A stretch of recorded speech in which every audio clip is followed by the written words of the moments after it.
Everyone, welcome back to my channel again. पिछली video में मैंने इसके ऊपर के पार्ट की जो हमने चोली बनाई थी कटिंग और स्टिचिंग दोनों ही अपलोड की थी। आज मैं आपके साथ सर्कुलर प्लाजो की कटिंग और स्टिचिंग दोनों ही शेयर करने वाली हूँ। तो वीडियो को पूरा देखना, स्किप बिल्कुल मत करना। तो सबसे पहले यहाँ पर मैंने 3 मीटर फैब्रिक लिया था प्लाजो के लिए।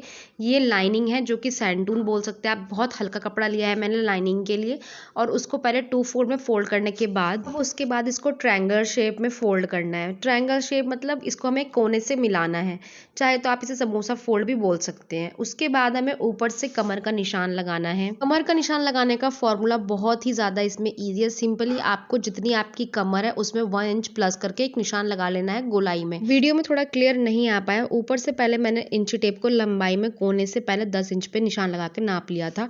उसके बाद मैंने सारे निशानों को लगाकर उसे सीधा गोलाई में कर लिया। गोलाई में करने के बाद हमें उसमें निशान लगा के नाप लेना है कि उसकी गोलाई कितनी आ रही है। उसके बाद हमें उसमें कटिंग करना है। अब जहाँ हमने कमर का निशान लगाया था वहां से हमें लंबाई का निशान लगाना है। तो लंबाई में इसमें जितना मेरे प्लाजो की लेंथ है उतनी ही रख रही हूँ। तो मैं यहाँ पर 14 इंच की लेंथ रख रही हूँ 40 की। और अब गोलाई में इस तरीके से हम निशान लगाते हुए चले जाएंगे। सेम इसी तरीके से मैंने ऊपर से निशान लगाते हुए कमर में भी लगाया था निशान।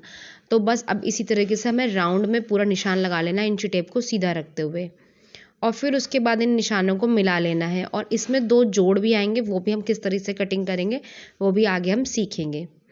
तो यहाँ पर मैंने गोलाई में पूरा निशान लगा लिया है। निशान को सिंपली गोल शेप दे के सीधा कर लेना है, मतलब राउंड कर देना है इसको। बहुत ही सिंपल होता है सर्कुलर प्लाजो की कटिंग करना और इसे स्टिचिंग करने में भी बहुत आसान होता है।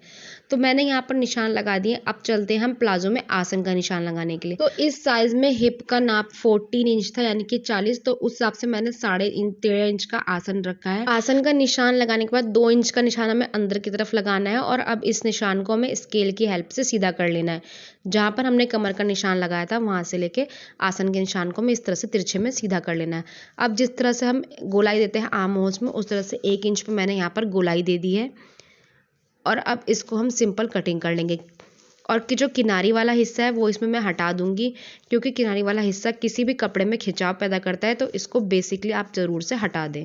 तो यहाँ पर मैं इस तरह से कटिंग करके पहले इसका आसन निकाल रही हूँ। तो ऊपर से हमने कमर का और अब आसन की कटिंग कर लेंगे। और इसी तरह से जो हमने नीचे गोल घेर का निशान लगाया था वो भी कटिंग कर लेंगे। बेल्ट में अलग से लगाने वाली हूँ, इसलिए मैंने उसका निशान इसमें नहीं लगाया। इसकी जो तैयार लेंथ है वो 38 है, जिसकी वजह से मैंने 14 इंच पे कटिंग करी है इसकी। तो इस तरीके से अब हमारा ये जो सर्कुलर प्लाजो की अस्तर की कटिंग है वो बिल्कुल तैयार है। अब हमें इसमें जोड़ किस तरीके से लगाने हैं वो देख लेते हैं। सिंपल हमें कपड़े को उठाना है, अपोजिट साइड से जिस तरफ से हमारा वो कटा हुआ साइड है उस तरफ से इसको बिछाना है। उससे पहले यहाँ पर मैंने जो हमारा बंद था ये प्लाजो, इसको हमें ओपन कर लेना है ताकि हमें अच्छे से नाप लेने में कोई दिक्कत ना हो। तो ये 2 साइड से ओपन हो चुका है, यानी कि साइड में भी जोड़ आएंगे। अब हमें कपड़े को उल्टा इस तरीके से रखना है और जो जोड़ है वो मुझे विजिबल हो रही थी इसलिए मैंने कटिंग कर ली। अगर आपको इस तरह से जोड़ नहीं दिखाई देते हैं कपड़े पे तो आप ऊपर से निशान लगाते हुए इसकी कटिंग कर सकते हैं। कपड़ा हल्का होने की वजह से मुझे कपड़ा विजिबल हो रहा था तो मैंने उसी पे निशान लगा के कटिंग कर ली। अगर आप भी बहुत हल्का वाला अस्तर ले रहे हैं तो आपको भी शो हो जाएगा, तो आप इसको इस तरीके से कटिंग कर सकते हैं। और हाँ, ऊपर 1 इंच बढ़ा के रखना है क्योंकि मार्जिन में भी 1 इंच जाएगा। तो आप उस तरह से निशान लगाकर इसकी कटिंग करेंगे। तो यहाँ पर मैंने बराबर रख के कटिंग कर ली है। ऊपर ऑलरेडी मैंने 1 इंच ऊपर ले लिया था। अब जो एक्स्ट्रा कपड़ा है उसकी हम कटिंग कर देंगे। अगर आपके कपड़े का अरज बहुत ज़्यादा बड़ा है, 60 का है या 64 का है, तो आपका कोई जोड़ लगने वाला नहीं है। पर मेजरली कपड़ों में इतना जोड़ लगता ही है। आप रेडीमेड प्लाजो या गाउन में भी देखेंगे तो ये जोड़ होते ही हैं। अब दोबारा से मैंने जो हमारा फैब्रिक है, मैंने रियोन का फैब्रिक लिया, उसको भी मैंने सेम उसी तरीके से बिछाया। और अब इसी तरीके से समोसा शेप में हम इसको फोल्ड कर लेंगे ट्रायंगुलर में। उसके बाद जो मैंने अस्तर की कटिंग करके रखी थी सेम उसको हम इस पे बिछा देंगे इस तरीके से।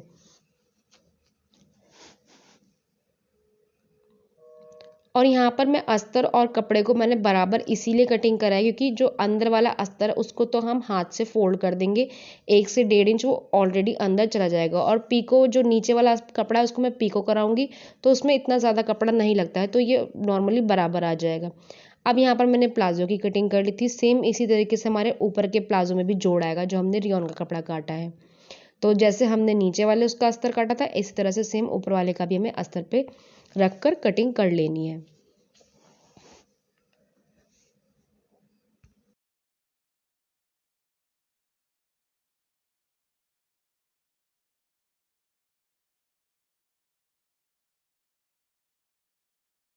अब जो ये बचा हुआ कपड़ा है, इसमें से हम ऊपर की बेल्ट निकालेंगे। सिर्फ मैं 2 ही इंच की बेल्ट निकालने वाली हूँ। अब ऊपर भी हम सेम इसी तरीके से कटिंग कर लेंगे। तो पहले मैं यहाँ पर आसन की कटिंग कर लूँगी, उसके बाद कमर की, और फिर इसी तरीके से जुड़ा हुआ पार्ट है उसको भी हमें ओपन कर लेना है, क्योंकि इस पे हमारी सिलाइयाँ आने वाली हैं। तो यहाँ पर अब हमारा प्लाज़ो की कटिंग ऑलमोस्ट हो चुकी है। अब चलते हैं हम इसकी स्टिचिंग की तरफ। तो यहाँ पर मैं लास्ट ये कमर का निशान जो मैंने लगाया था उसको भी काट के हटा देंगे, और अब हम चलते हैं इसकी स्टिचिंग के लिए।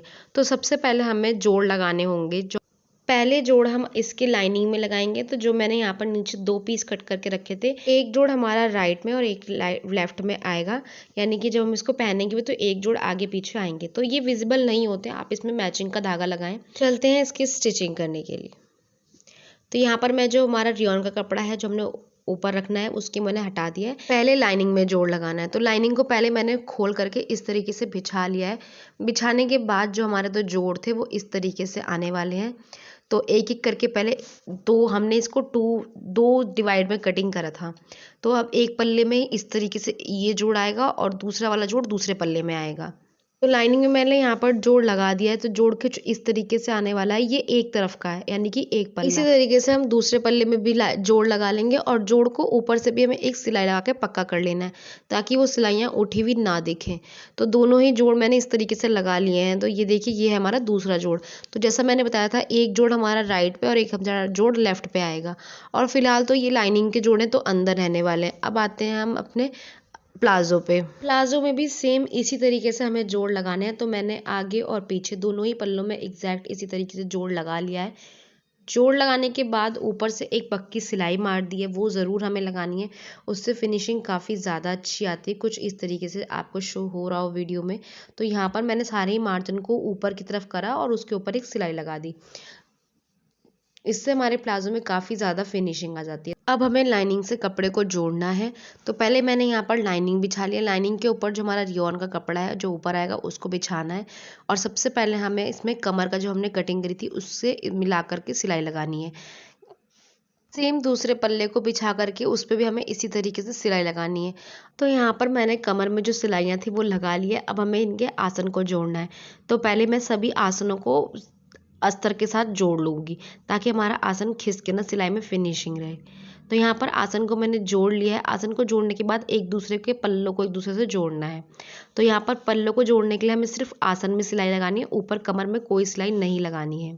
सिलाई दोनों ही आसन को जोड़ते हुए लगानी है। तो यहाँ पर मैंने दोनों तरफ से जोड़ लगा लिए हैं। तो हमारा जो आसन है प्लाजो के, वो जुड़ चुके हैं। आसन जोड़ने के बाद हमें उठा के इस तरीके से करना है।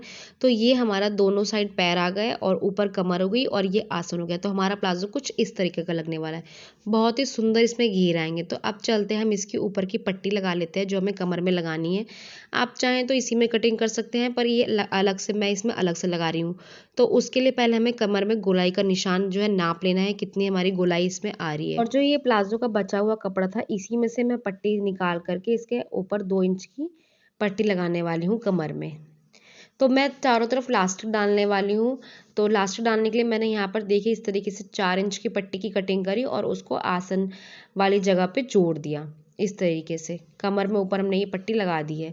अब इस पट्टी को हम नॉर्मल जैसे आसन पट्टी फोल्ड करते हैं ऊपर पैंट में, प्लाजो में, उस तरीके से मैंने इसको फोल्ड कर दिया। फोल्ड करने के बाद अब हम इसमें लास्टिक डालनी है। तो मैं इसमें लास्टिक डाल रही हूँ। आप चाहे तो आगे के प्लाजो में पट्टी भी लगा सकते हैं बुकरम की और पीछे लास्टिक, पर मैं इसको सिंपल ही लास्टिक वाला बना रही हूँ। तो लास्टिक लगाने के लिए सबसे पहले मैंने लास्टिक कटिंग कर ली है। तो लास्टिक का फॉर्मूला हमारा ये होता है, जितनी हमारी कमर होती है उससे हमें 3 इंच माइनस करना होता है।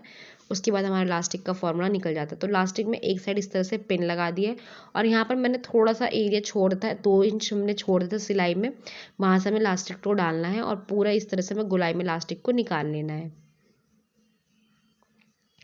लास्टिक डालने का सबसे इजी फार्मूला होता है ये। इस तरीके से लास्टिक डालने में से आपकी कभी लास्टिक घूमेगी नहीं, पलटेगी नहीं।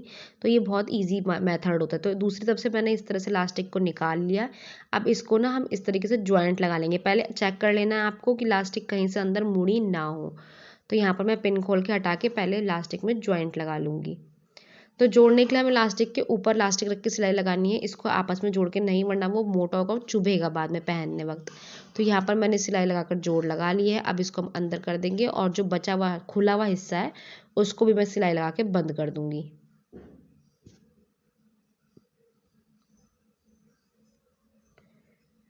तो सिलाई लगा के बंद कर लिया है मैंने। अब हमें लास्टिक पे सिलाई किस तरीके से लगानी है वो मैं आपको यहाँ पर दिखा रही हूँ। सबसे पहले लास्टिक को ना खींचते हुए हमें यहाँ पे सिलाई लगानी है। ये सिलाई केवल इस लगाई जाती है ताकि लास्टिक हम जब इसको पहने तो ये घूमे ना। कई बार क्या होता है हम लास्टिक में सिलाई नहीं लगाते, वो अंदर पलट जाती है, जिससे काफ़ी ज़्यादा दिक्कत होती है। तो इसलिए ये सिलाई लगाई जाती है कि लास्टिक पलटे ना।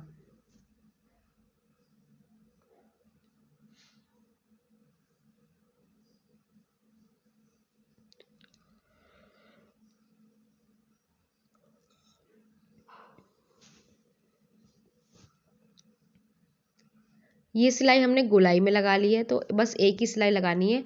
अब बारी आती है इसके पैर की। तो नीचे सबसे पहले हमें यहाँ पर लाइनिंग को ना फोल्ड कर लेना है, जैसे हम नॉर्मली बाजू वगैरह पे छोटे मोटे आधे इंच का फोल्ड देते हैं, सिर्फ उस तरीके से। तो आधे इंच का फोल्ड देने पर भी ये ऑलमोस्ट 1 इंच दब जाएगा। तो अभी मैंने सिलाई लगा ली है। दोनों तरफ सेम सिलाई ऐसे ही लगानी है, उस तरफ भी और इस तरफ भी। उसके बाद यहाँ पर हमें इसके पैर को रख के जोड़ लेना है, यानी कि हमें इसके पैरों की अब सिलाई कर लेनी है। तो यहाँ पर इस तरीके से अस्तर से अस्तर मिलाना है और पैरों पे सिलाई लगा लेनी है। ध्यान रहे बीच में से आसन को पकड़ते हुए सिलाई लगानी है। पहले आपको आसन से आसन मिलाना है, नहीं तो फिर ये गड़बड़ हो सकता है। तो आसन से आसन मिला के दोनों पैरों को, यानी कि 2 अस्तर और 2 साइड का पैर का हो गया, वो दोनों इसको जोड़ लेना है। इस तरीके से सिलाई लगानी है। तो सबसे पहले यहाँ पर मैं आपको दिखा रही हूँ, हमने आसन से आसन को मिलाया और सिलाई हमें इसी तरफ से लगानी शुरू करनी है। आई होप आपको ये वीडियो अच्छा लगा। वीडियो अच्छी लगी हो तो लाइक करना, चैनल को सब्सक्राइब करना बिल्कुल मत भूलना। और अगर आपको मेरे चैनल पर सबसे पहले वीडियो देखनी है तो बेल आइकन को प्रेस करना बिल्कुल मत भूलना, जिससे मेरे हर वीडियो की नोटिफिकेशन आपको मिल जाएगी। तो यहाँ पर मैंने पैर को भी जोड़ के सिलाई कर ली है। नीचे मैं पीको कराऊंगी, तो इसलिए मैंने उस एरिया को ऐसे ही छोड़ दिया है। सर्कुलर प्लाजो में पीको वगैरह ही ज़्यादा अच्छी लगती है, क्योंकि इसमें एक फ्लोई फैब्रिक होता है ये, जिससे इसमें पीको काफ़ी ज़्यादा अच्छी आती है और इसका फ्लेयर उससे काफ़ी अच्छा आता है। तो बहुत ही आसान तरीके से ये सर्कुलर प्लाजो बन कर तैयार है। अगर कोई भी आपके क्वेश्चन हो तो आप मुझे कमेंट में पूछ सकते हैं। Thanks for watching. अगर आपने वीडियो को यहाँ तक देख लिया है और इसी तरह की वीडियो देखने के लिए मेरे चैनल को जल्दी से सब्सक्राइब कर लें। तो हमारा ये सर्कुलर प्लाजो बहुत ही सुंदर घेर वाला बन के तैयार है। आई होप आपको ये वीडियो पसंद आया हो। एक लाइक करना बिल्कुल मत भूलिएगा। Thanks for watching. अगर आपने वीडियो को यहाँ तक देख लिया है।